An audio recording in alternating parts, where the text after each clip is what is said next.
Assalamualaikum warahmatullahi wabarakatuh. Baik, pada kesempatan ini saya, Pak Abdul Khalis Safiullah, akan menjelaskan tentang materi akikah dan kurban menumbuhkan kepedulian umat. Pada kesempatan ini, Pak Khalis akan menjelaskan tentang pengertian, hukum, hikmah, dan ketentuan waktu pelaksanaannya. Yang pertama, akikah. Tahukah kalian apa pengertian akikah? Akikah secara bahasa artinya memutus atau melubangi. Secara syariat, makna akikah adalah menyembelih kambing atau domba sebagai tanda syukur kepada Allah Subhanahu wa Ta'ala atas lahirnya anak, baik laki-laki atau perempuan. Akikah yang paling utama dilaksanakan pada hari ke-7 setelah kelahiran anak. Pada hari itu pula, seorang bayi dicukur rambutnya dan diberi nama yang baik, sesuai dengan sabda Rasulullah Shallallahu Alaihi Wasallam. Bismillahirrahmanirrahim. An Samurata anin Nabiyyi Shallallahu Alaihi Wasallam. Qala kullu gulamin murtahanun fi aqiqatihi tudbahu anhu yawmas sabi'i wa yukhlaqu ra'suhu wa yusamma. Jika pada hari ke-7 tersebut seorang ayah belum mampu melaksanakan akikah untuk anaknya, maka akikah boleh dilakukan pada saat dia mampu sebelum anak tersebut dewasa. Sayyidah Aisyah radhiyallahu anha dan Imam Ahmad berpendapat bahwa akikah dapat dilaksanakan pada hari ke-7, 14 atau hari ke-21. Jika pada hari-hari itu juga belum mampu, maka boleh dilakukan kapan saja saat yang bersangkutan sudah mampu. Hukum akikah. Hukum akikah adalah sunnah mu'akkad. Sunnah mu'akkad artinya sunnah yang sangat disarankan atau sangat dianjurkan, dan sebaiknya pelaksanaan penyembelihan dilakukan pada hari ke-7 dari kelahiran anak tersebut. Akikah berbeda dengan penyembelihan pada umumnya. Bila penyembelihan biasa yang biasa dikonsumsi, sedangkan akikah mempunyai tujuan khusus, yaitu wujud syukur kepada Allah Subhanahu wa Ta'ala atas kelahiran seorang anak. Ketentuan hewan akikah. Mayoritas ulama sepakat bahwa hewan yang digunakan untuk akikah adalah kambing atau domba. Untuk anak laki-laki sebanyak 2 ekor kambing atau domba, dan untuk anak perempuan 1 ekor kambing atau domba.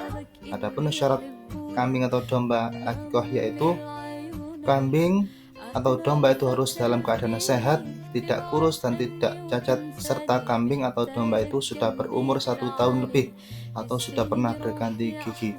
Dalam bahasa Jawa biasanya diartikan sudah poel. Pembagian daging akikah. Ketentuan pembagian daging akikah berbeda dengan pembagian daging kurban.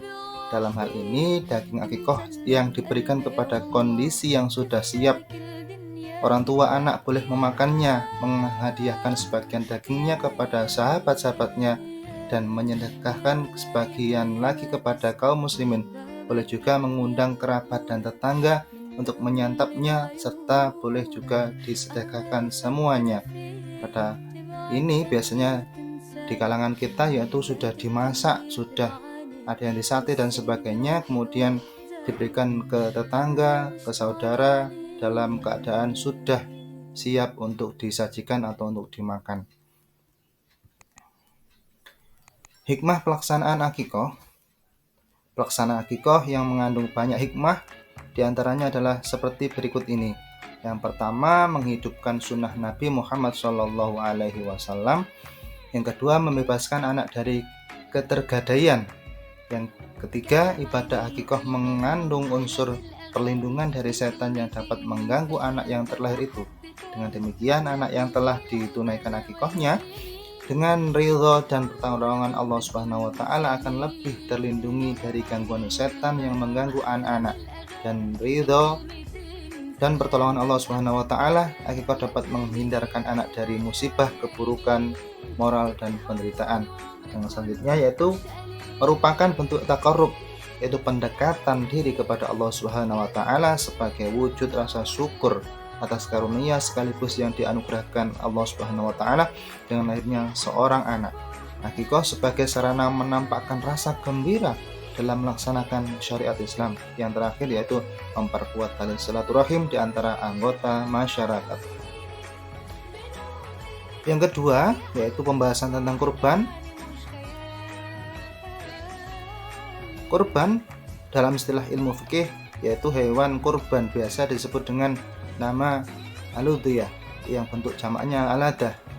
Secara bahasa kurban berasal dari kata qarraba yang berarti dekat. Secara syariat kurban artinya ibadah dalam melaksanakan penyembelihan hewan tertentu atas dasar perintah Allah Subhanahu wa taala dan petunjuk Rasulullah Shallallahu alaihi wasallam dengan harapan dapat mendekatkan diri kepada Allah Subhanahu wa taala. Allah Subhanahu wa taala memerintahkan umat Islam untuk berkurban tertuang dalam Quran surat Al-Kautsar yang berbunyi A'udzubillahi minasyaitonirrajim. Bismillahirrahmanirrahim. Inna a'tainakal kautsar fasholli lirabbika wanhar. Inna syani'aka huwal abtar. Yang artinya sungguh kami telah memberimu wahai Muhammad nikmat yang banyak, maka laksanakanlah sholat karena Tuhanmu dan berkurbanlah sebagai ibadah dan mendekatkan diri kepada Allah. Sungguh orang-orang yang membencimu dialah yang terputus dari rahmat Allah. Surat Al-Kautsar ayat 1-3. Hukum kurban, pelaksanaan kurban hukumnya sunnah muakkad, yang artinya sangat dianjurkan, sangat disarankan bagi yang mampu melaksanakan kurban. Orang yang mampu berkurban namun tidak melakukan, maka hukumnya adalah makruh, tidak masuk oleh Allah Subhanahu wa taala dan Rasulnya. Jenis hewan kurban biasanya yang diperbolehkan untuk dijadikan kurban adalah unta, sapi, kerbau, kambing atau biri-biri atau biasanya domba. Kemudian ketentuan hewan kurban.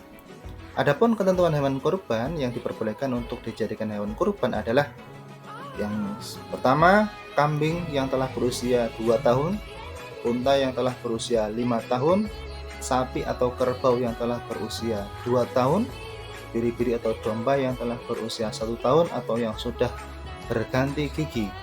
Sama dengan akikah tadi, yaitu yang sudah powel. Kemudian waktu penyembelihan hewan. Waktu penyembelihan hewan kurban adalah setelah sholat Idul Adha, yaitu pada tanggal 10 bulan Dzulhijjah dan 3 hari tasyrik, tanggal 11, 12, dan 13 bulan Dzulhijjah. Penyembelihan boleh dilakukan pada siang hari atau sore hari pada hari-hari tersebut sebelum matahari terbenam pada tanggal 13 bulan Dzulhijjah. Kemudian pembagian daging kurban. Daging kurban dibagikan kepada fakir dan miskin dalam keadaan masih mentah, belum dimasak. Apabila orang yang berkurban menghendaki, dia boleh juga mengambil daging tersebut, maksimal hanya sepertiganya saja dari hewan yang dikurbankannya, tidak boleh semuanya, karena tujuannya pembagian daging kurban ini adalah diberikan kepada orang-orang fakir dan miskin, sehingga mereka juga dapat merasakan daging kurban tersebut. Kemudian hikmah pelaksanaan kurban yaitu yang pertama, menghidupkan sunnah para nabi terdahulu, khususnya Nabi Ibrahim alaihissalam. Yang kedua, untuk mendekatkan diri atau taqarrub kepada Allah Subhanahu wa taala. Yang selanjutnya yaitu menghidupkan makna takbir di hari raya Idul Adha dari tanggal 10 hingga 13 Dzulhijjah. Hikmah pelaksanaan kurban. Kurban mengajarkan kepada kita untuk bersikap dermawan dan peduli kepada sesama. Kurban mendidik kita untuk peduli kepada sesama, rasa empati terhadap sesama, terutama pada orang-orang yang fakir dan miskin. Selanjutnya yaitu mendidik kita untuk membunuh sifat kebinatangan pada manusia. Baik, begitulah penjelasan pemaparan materi akikah dan kurban. Mudah-mudahan menjadi ilmu yang bermanfaat, barokah fiddin wa dunya wal akhirah. Sekian dari Pak Kholis. Wassalamualaikum warahmatullahi wabarakatuh.